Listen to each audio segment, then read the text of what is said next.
Hai guys, udah hari Kamis nih. Jumpa lagi dengan saya Ajeng di video pembahasan light novel Nanomasin ini. Untuk kalian yang baru mampir di channel ini, saya sarankan untuk menonton video sebelum-sebelumnya agar tidak bingung dengan alur ceritanya. Saya juga masih mau ngingetin lagi kalau pembahasan ini mengandung spoiler, jadi kalau kalian gak suka spoiler silahkan berhenti menonton. Sekarang kita akan membahas chapter 211 sampai 216. Oke deh, yuk kita mulai. Cus! Terakhir, kita udah bahas sampai Yowon yang menemukan bukti bahwa sekte Yulin tidak terlibat dengan Blade God Six Martial. Dan Jegal Sohee merasa kalau Yowon itu berbeda dari para anggota kultus yang diketahuinya. Jadi dia ngerasa kayak Yowon itu bijaksana dan segala macem lah. Padahal mah kan nggak begitu gitu sebenarnya. Jadi dia tuh kayak salah paham aja gitu. Dan Jegal Sohee merasa mereka jadi mempunyai hutang budi pada Yowon. 3 hari setelah pesta penyambutan aliansi yang berakhir dengan kekacauan, aliansi antara sekte Yulin dan kultus iblis pun disahkan. Dan The Lord telah mengumumkan pada seluruh anggota kultus dengan alasan saat ini mereka sedang menghadapi musuh yang sama, yaitu Blade God Six Martial.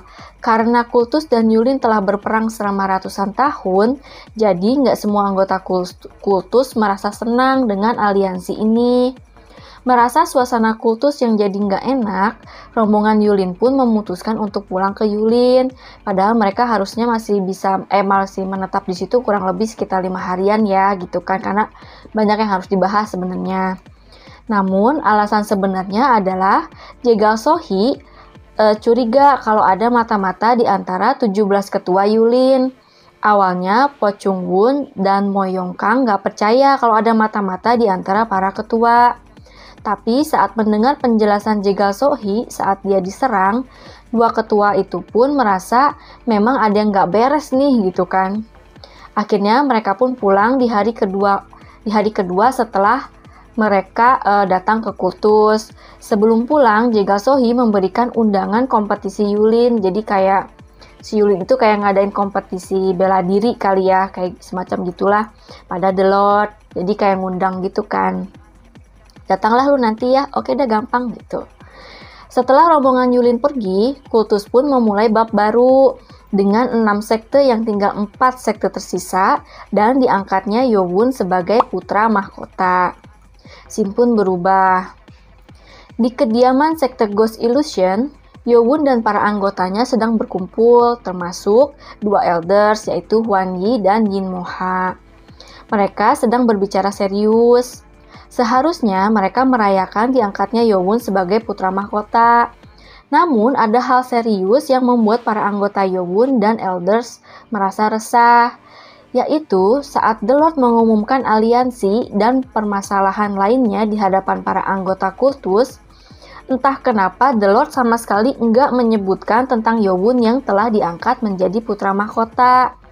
Padahal itu kan hal yang penting.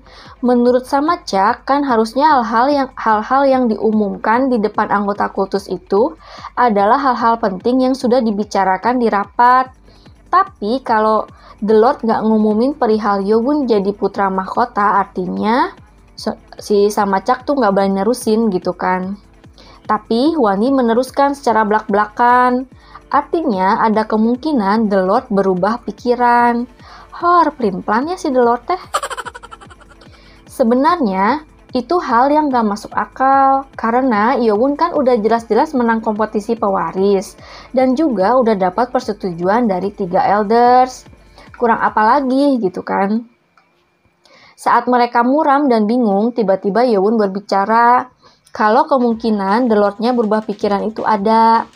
Saat itu, Hwan Yi memberitahu Yowon soal hal lain yang penting juga, yaitu soal para anggota sekte sihir yang sudah kehilangan tuannya. Kan awalnya Hwan Yi mau menarik mereka ke pihak Yowon. Lumayan lah buat tambahan prajurit kan. Dan juga kan kondisi kultus itu lagi darurat tuh. Dan karena adanya si sekte Blade God Six Martial, jadi mereka nggak boleh kehilangan prajurit lagi.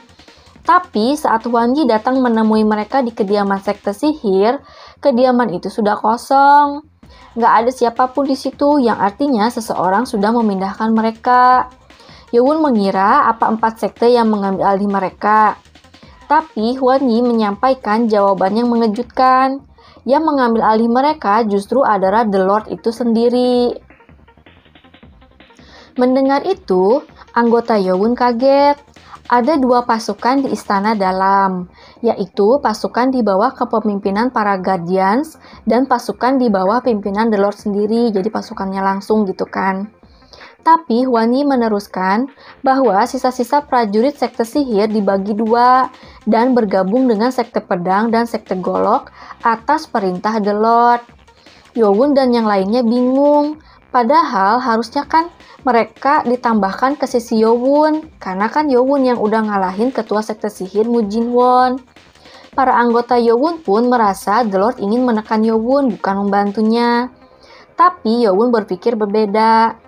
Menurut Yewon, The Lord bukan hanya ingin menekan Yewon, tapi juga ingin menyeimbangkan pasukan Yewon dan 4 sekte dengan memberikan pasukan sekte sihir ke sekte pedang dan sekte golok. The Lord ingin 4 sekte berpikir kalau mereka masih punya kesempatan untuk berkuasa dan menumbangkan Yewon, jadi ngeganti putra mahkotanya itu bukan si Yewon lagi gitu kan. Intinya, The Lord mau mengadu 6 sekte sama Yewon. Itu sebabnya The Lord nggak ngomongin soal Yewon jadi putra mahkota. Bapak macam apa kau? Anakmu kau anggap sebagai ayam aduan apa? Dasar bapak dajjal ya ini. Tapi itu ada penjelasannya sih guys. Hwan Yi merasa kagum pada Yewon yang sangat mengerti The Lord. The Lord yang diketahui Hwan Yi memang orang yang berhati dingin. The Lord gak peduli pada apapun yang namanya keluarga atau pokoknya hubungan darah gitulah. The Lord menganggap orang-orang di sekitarnya hanyalah bidak catur untuk mempertahankan kekuasaannya. Para anggota Yewon mulai merasa gelisah karena ternyata The Lord gak ada di pihak mereka dan malah memusuhi Yewon. Saat itulah Yewon berdiri dan menatap mata para anggotanya. Yewon menanyakan apa mereka akan tetap percaya dan mengikuti Yewon sampai akhir meskipun nanti ada sesuatu yang gak berjalan sesuai dengan rencana. Para anggota Yewon kaget karena ini artinya Yewon telah memutuskan untuk terus maju meski lawannya The Lord yang adalah kultus itu sendiri. Jadi kan bagi kultus itu kan si The Lord itu segalanya gitu kan. Yewon meneruskan kalau dia ingin mengubah kultus ke semula gitu ke keadaan saat founding Chunma mendirikan kultus iblis ini. Karena saat ini kultus udah banyak boroknya gitu kan, udah banyak yang salah lah gitu. Yewon pun menunduk pada para anggotanya dan meminta mereka untuk percaya mengikutinya sampai akhir.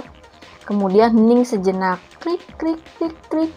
Kemudian seseorang berdiri dari duduknya, dia adalah Hubong. Hubong menyatakan kalau dia akan mengikuti Yewon sampai akhir. Hubong ini benar-benar pengikut yang paling setia guys. Sampai kemanapun Yewon berada dia selalu ikut. Setelah itu, Go Wang-hel dan yang lainnya pun berdiri dan bersumpah setia lagi pada Yewon termasuk 2 elders, Hwan Yi dan Yin Moha. Sebenarnya Yewon sudah siap kalau ada di antara anggotanya yang mau mundur. Secara kan lawannya itu The Lord gitu kan. Tapi ternyata semuanya tetap mengikutinya. Yewon merasa lega dan terharu. Hubungan Yewon dan para anggotanya semakin erat karena kejadian ini. Yewon pun menjelaskan rencananya. Karena The Lord mau menyeimbangkan kultus, maka Yewon bakal menghancurkan keseimbangan itu. Saat itulah Yewon melihat pada Moon-gyu. Scene pun berubah. Di sebelah barat laut kastil kultus iblis terdapat kediaman sekte Demon Dragon. Ini tuh sektenya Moon-gyu ya guys, yang megah seperti mansion 6 sekte. Saat itu, seorang penjaga gerbang bernama Busong sedang buru-buru berlari menuju ruang kerja ketua sekte. Saat sampai, dia menyampaikan kabar pada ketua sekte Elder ke-8 Moon Yun bahwa putra mahkota datang menemuinya. Moon Yun pun kaget dan langsung berlari keluar ruang kerja. Kediaman sekte Demon Dragon menjadi sibuk karena kedatangan tamu yang tiba-tiba. Dan karena tamu itu adalah putra mahkota, mereka kan nggak bisa ya gitu cuma nyiapin air sama teh, terus pakai biskuit kongguan yang isinya rengginang di meja gitu kan, kayaknya aneh aja gitu. Saat pondok tamu sedang disiapkan, Mungyu mengantar Ryowon dan yang lainnya ke taman luas yang ada di mansion. Moon-yoon, kakek Mungyu, adalah seorang pria tua dengan hobi bertaman. Kayaknya aneh ya, berkebun aja deh, berkebun guys maksudnya. Jadi taman itu sangat indah dan terawat dengan baik. Hubong merasa kagum dengan pemandangan itu. Taman Dimension Sekte Demon Dragon memang taman yang paling indah di kastil kultus iblis. Mungyu merasa bangga memperlihatkan taman di rumahnya. Anggota yang ikut Yowon ke rumah Mungyu adalah Yin Moha, Hubong, dan Baekgi. Yang lainnya memiliki tugas masing-masing. Go Wang-hel dan Samachak pergi untuk merekrut sekte-sekte lain yang belum berpihak pada manapun ke pihak mereka.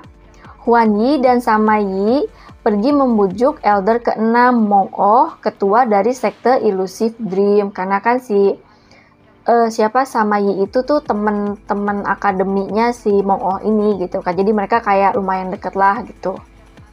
Saat Mungyu mengantar mereka berkeliling, Moon-yoon pun datang mengambil alih.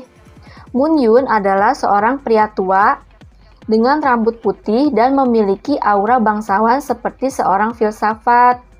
Dia sangat tinggi dan kekar. Mereka pun saling memberi salam. Sebetulnya itu bukan yang pertama kalinya Yowon dan Moon-yoon bertemu. Mereka pernah bertemu di aula besar saat rapat dan saat pesta penyambutan aliansi dengan Yulin. Hanya saja kedua waktu itu ada kejadian besar ada kejadian besar kan yang bertarung sama si Mu Jingwon lah gitu kan, ada ya pokoknya terus yang pesta itu kan. Jadi di mata Moon-yoon, Yowon itu sangat berkesan. Moon-yoon bingung dengan Moon-gyu yang masih mengenakan topengnya padahal dia udah di luar akademi. Moon-gyu mengalihkan tatapan dari kakeknya, jadi dia tuh sebenarnya masih malu gitu kan mau kasih tahu anggota lainnya kalau dia perempuan. Saat Moon-yoon mengantar mereka ke pondok tamu, tiba-tiba Busong, si penjaga gerbang yang tadi, menghampirinya dengan panik lagi dan memberitahu kalau elder ketiga, keempat, dan pangeran Chun Mugem datang mau menemui Moon-yoon. Chun Mugem ini satu-satunya pangeran yang belum diapa-apain sama Yowon ya guys. Kaki sama tangannya masih lengkap. Kepalanya juga masih nempel di leher kok. Moon-yoon bingung. Gimana pun Chun Mugem adalah pangeran juga. Melihat Moon-yoon kebingungan, Yowon tersenyum dan bilang Moon-yoon gak usah khawatir sama dia. Moon-yoon pun berterima kasih dan menyuruh pelayannya untuk mengantarkan rombongan Chun Mugem ke pondok tamu yang lain. Moon-yoon pun melanjutkan mengantar Yowon memasuki halaman pondok tamu yang indah. Yowon mengagumi keindahan taman itu. Moon-yoon merasa senang dan menawari mereka untuk duduk dan menikmati teh dan camilan yang pasti sih bukan rengginang. Hubong merasa lega karena penerimaan mereka baik, mengingat waktu menghadapi elder yang lain kan pasti berduel gitu kan, atau ada apa aja lah gitu kan. Hubong mikir apa elder ke-8 bakal nawarin cucu perempuannya untuk nikahin sama Yowon juga, kayak elder ke-9 si Samayi. Hubong tahu kalau Moon-gyu punya saudari kembar, padahal mah sebenarnya dia sendiri kan. Saat pelayan menuangkan teh dan Moon-yoon akan memulai pembicaraan, tiba-tiba terjadi keributan di depan pondok tamu. Penjaga pintu menghalangi orang-orang yang memaksa untuk masuk. Namun mereka terdorong. Ternyata itu adalah elder ketiga Bu Churyong dan elder keempat Ja Kim Kang dan juga Chun Mugem yang seharusnya diantarkan ke pondok tamu yang lain. Tapi mereka berbalik di tengah jalan dan menuju ke situ. Wajah mereka tampak lega saat melihat Yowon dan kawan-kawan yang terlihat baru duduk. Mereka mikir, untunglah belum telat gitu kan. Rombongan Chun Mugem datang ingin membujuk sekte Demon Dragon untuk berpihak pada mereka. Tapi mereka mendengar kalau Yowon dan kawan-kawan pun ada di situ untuk tujuan yang sama. Jadi mereka nekat nerobos untuk mencegah hal itu terjadi. Moon Yoon yang saat itu terkejut meminta maaf pada Yowon dan berhadapan dengan mereka. Moon Yoon marah atas sikap tidak sopan mereka, tapi elder ketiga, Bu Churyong, membalas dengan bilang, karena mereka mendengar putra mahkota ada di situ, maka mereka memaksa masuk untuk memberi salam. Moon Yoon di sini udah kesel, tapi alasan elder ketiga masuk akal juga, jadi dia menahan diri. Mereka pun meminta izin Moon Yoon untuk memberi salam pada Yowon. Moon Yoon pun mengizinkan, bari kesel teh gitu kan jero hate. Yowon menaikkan alis dan mikir, salam ke gue, lucu ye lu bertiga, kayak gitu kali ya. Kedua elder memperkenalkan diri dan memberi salam pada Yowon. Terakhir, Chun Mugem pun memberi salam pada Yowon sambil ngerasa nggak nyaman gitu deh. Karena posisi mereka tuh jadi kebalik gitu. Dulu waktu di akademi kan si Chun Mugem ini ngesok gitu kan, gayanya selangit gitu. Terus sekarang dia harus tunduk gitu sama si Yowon karena dia udah jadi putra mahkota. Suwe dah lu. Yowon nyuekin salam dari Mugem dan mengangguk pada kedua elder. Si Mugem keselen gitu kan, tapi dia nggak bisa ngapa-ngapain. Bu Churyong menanyakan kenapa Yowon ada di situ. Yowon menjawab kalau ada yang mau dibicarakan sama Moon Yoon. Bu Churyong bilang kalau mereka pun ke situ karena mau mendengar jawaban Moon Yoon. Mendengar itu Moon Yoon bingung, ngomong naon siapa jawaban naon gitu kan. Yowon kaget. Kalau mereka menunggu jawaban Moon Yoon berarti mereka udah pernah bicara duluan kan gitu pada Moon Yoon. Moon Yoon yang bingung nanya soal apa. Elder keempat, Jakin Kang ngejawab sambil agak kesel gitu kan. Lah, kan gue udah kirim pesan ke lu, jangan bilang lu lupa gitu. Moon Yoon kaget di sini karena dia merasa udah menjawab pesan tersebut. Jakin Kang meneruskan, katanya kan lu mau memikirkan dulu jawabannya kan dan memberikan jawaban yang bagus untuk kita gitu. Moon Yoon di sini speechless gitu. Dia memang menjawab akan memikirkannya dulu. Apapun itu pertanyaannya gitu kan, apapun itu pesannya gitu. Karena kan gak enak ya gitu menolak mentah-mentah pesan dari sekte pengintai. Gimanapun kan mereka salah satu dari sekte utama gitu kan. Makanya dia bilang begitu dengan maksud menolaknya. Entahlah mau menolak apa itu. Tapi mereka malah mikir kalau Moon Yoon bakal kasih jawaban yang positif. Sepertinya mereka ngehalu ya. Bu Churyong melanjutkan kalau Chun Mugem datang untuk bertemu dengan cucu perempuan Moon Yoon. Jreng, ternyata mereka datang mau menawarkan pernikahan antara Chun Mugem sama Moon Yoon guys.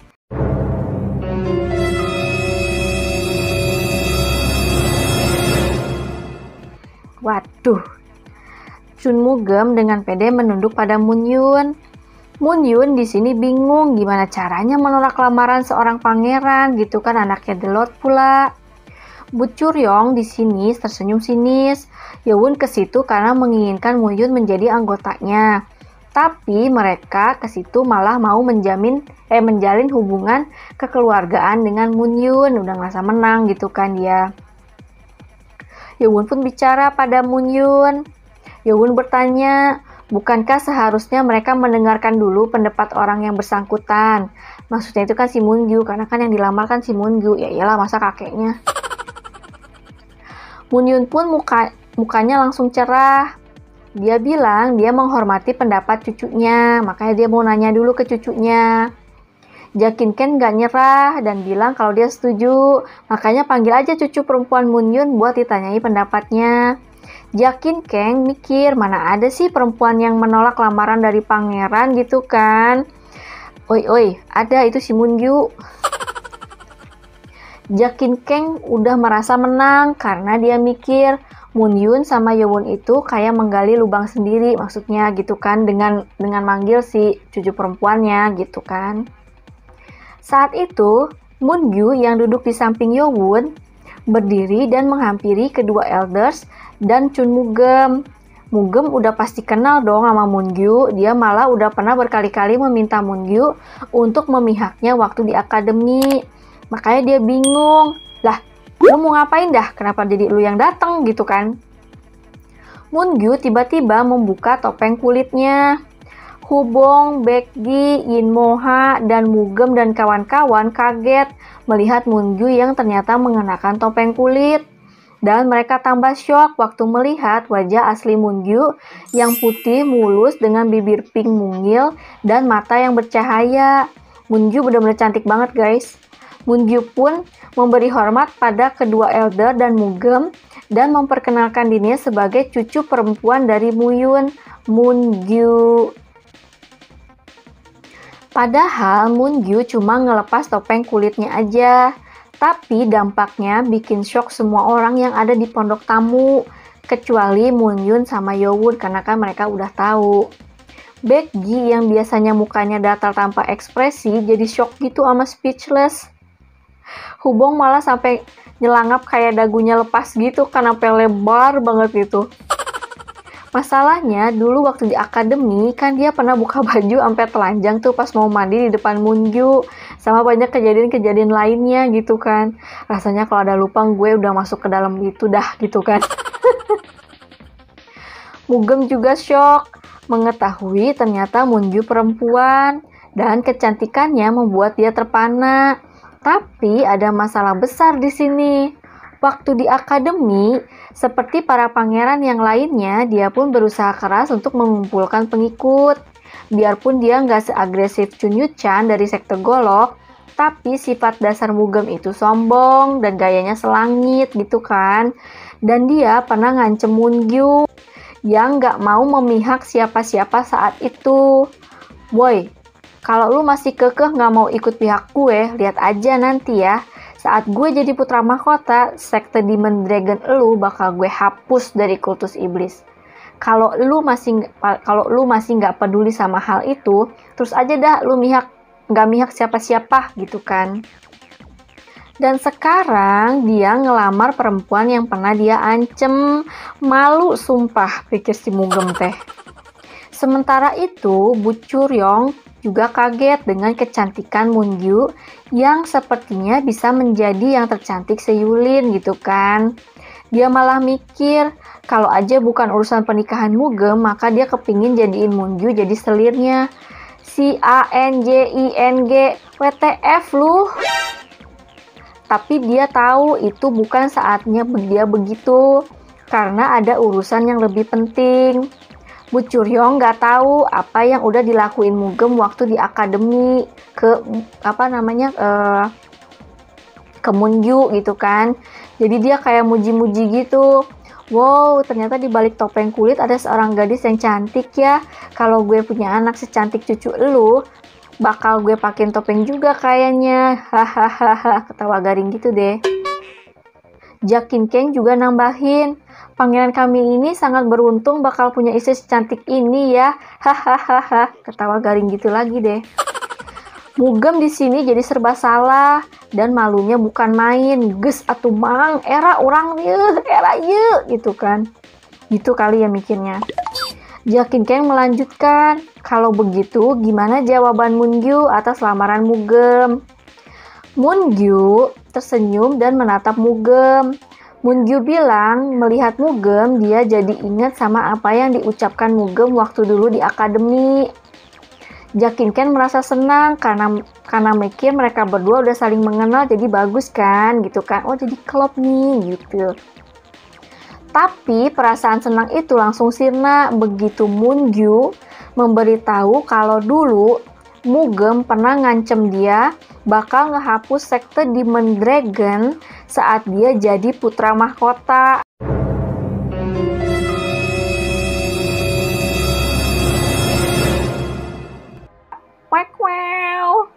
Dan untung aja dia nggak jadi putra mahkota, jadi sektenya selamat. Boom, mantep banget ya Moon-gyu jatuhin bomnya. Mugem langsung menunduk, dia nggak nyangka kata-kata yang diucapkannya bakal jadi bumerang. Satu kata guys, syukur. Moon-yun yang mendengar itu langsung mengerutkan dahinya. Apa kata lu? Ngehapus sekte gua dari kultus? Berani lu? Hagsia. Mugem kelabakan menjawabnya.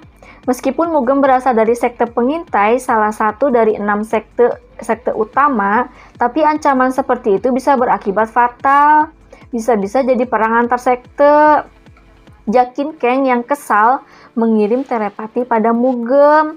Lu ngapain aja dah di akademi, pakai ngancem-ngancem begitu, ngancem-ngancem cewek pula gitu kan. Saat itu Jakin Kang berusaha mengendalikan suasana dengan bilang kalau itu kesalahan pangeran mereka karena saat itu dia masih anak-anak. Tapi Moon Yu yang udah terbakar kemarahan nggak terima begitu aja. Enak aja lu, emang cuma dengan alasan gitu aja bisa ngilangin ancaman ke sekte gue, gitu kan. Moon Yu bukan orang yang mudah marah sebenarnya. Tapi mendengar cucunya diancam begitu waktu di akademi dengan sekte mereka jadi taruhan, dia jadi nggak bisa nahan amarah kan. Melihat Moon Yun yang bahkan nggak peduli kalau terjadi perang antar sekte, ngebuat Jakin Kang jadi marah juga. Karena Jakin Kang merasa sekte Demon Dragon itu ada di bawah mereka rankingnya, dan sekarang berani kurang ajar. Cacat sugan otak nak. Siapa juga yang orang bakal marah lah kalau keluarganya diancam gitu ya kan, bakal dimusnahin pula, blow on dia. Saat itu Jakin Kang dan Moon Yun mulai mengeluarkan aura kemarahan mereka, membuat pendopo tamu itu bergetar. Mereka berdua itu udah di level superior master kan. Bu Chunryong pun menengahi, meminta mereka untuk tenang dan menjelaskan yang diucapkan Mugem dulu itu saat dia masih jadi kadet, karena kenyataannya kan gak semudah itu melawan sekte Demon Dragon gitu. Ucapan itu sebenarnya bikin Mugem kesal, tapi karena ucapan Bu Chunryong amarah Moon Yun jadi sedikit mereda. Jadi kan dia kayak naik-naikin si sekte Demon Dragon-nya gitu kan. Bu Chunryong sebenarnya masih memiliki sesuatu yang bisa mengubah arah pembicaraan ini. Bu Chunryong pun mengeluarkan plakat orange dengan simbol-simbol di atasnya.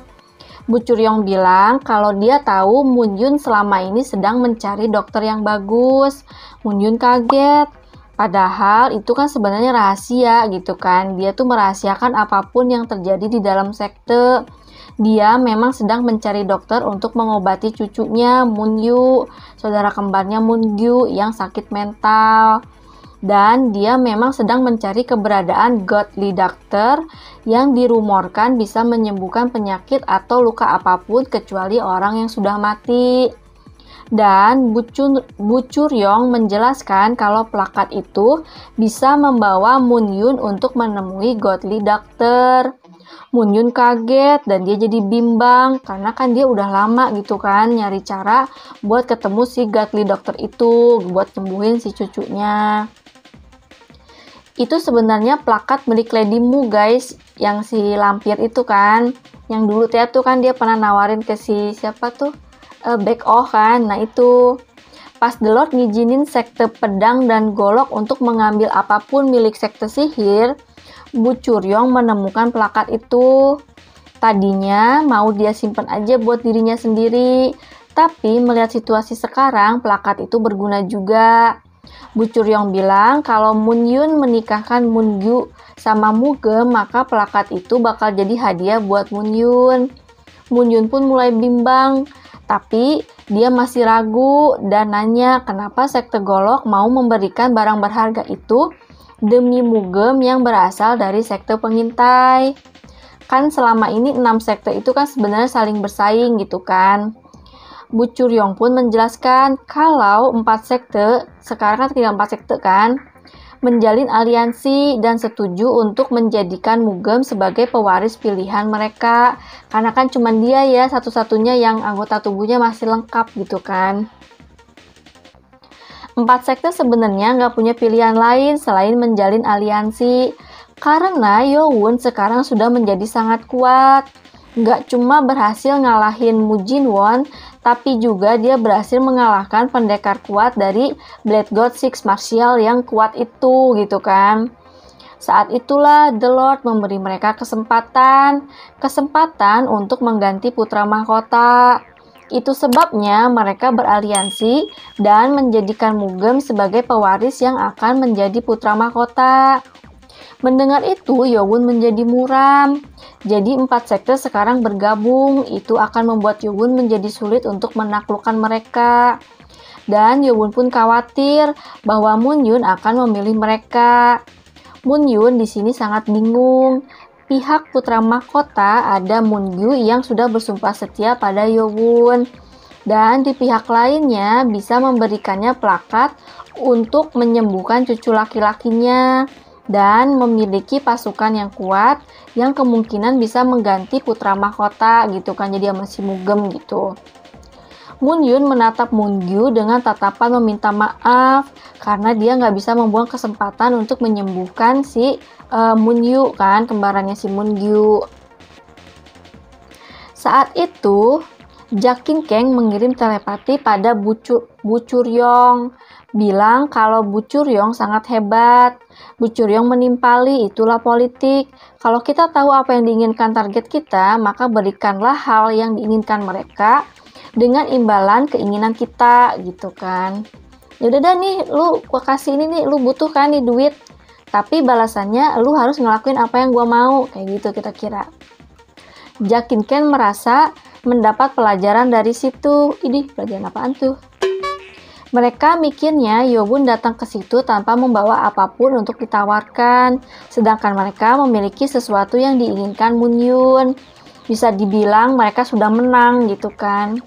Bu Churyong pun terus mendesak Moon-yoon yang masih bingung dan menanyakan apa Moon-yoon akan menerima lamaran Mugem untuk menikahi cucunya Moon-gyu.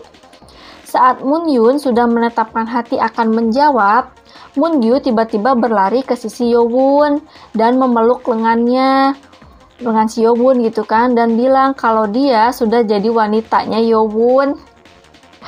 Jreng-jreng. Semua yang ada di situ kaget. Bahkan Yowon sendiri juga kaget. Lah, kapan gue ngapa-ngapain lu dah, pikir si Yowon. Sebenarnya yang diucapkan Moon-gyu itu bisa berarti kalau Moon-gyu sudah menjadi pelayan Yowon, dan itu kan memang bener sebenarnya kan gitu. Tapi cara pengucapannya itu loh yang bikin salah paham. Moon-yoon yang tadinya udah netapin keputusannya jadi bengong, menatap Moon-gyu kemudian Yowon dan bilang, "Putra mahkota? Naon maksudna ieu?" Bersambung guys. Sampai sini dulu ya guys. Kalau ada kritik dan saran, tulis aja di kolom komentar ya. See you again on Monday guys. Bye bye.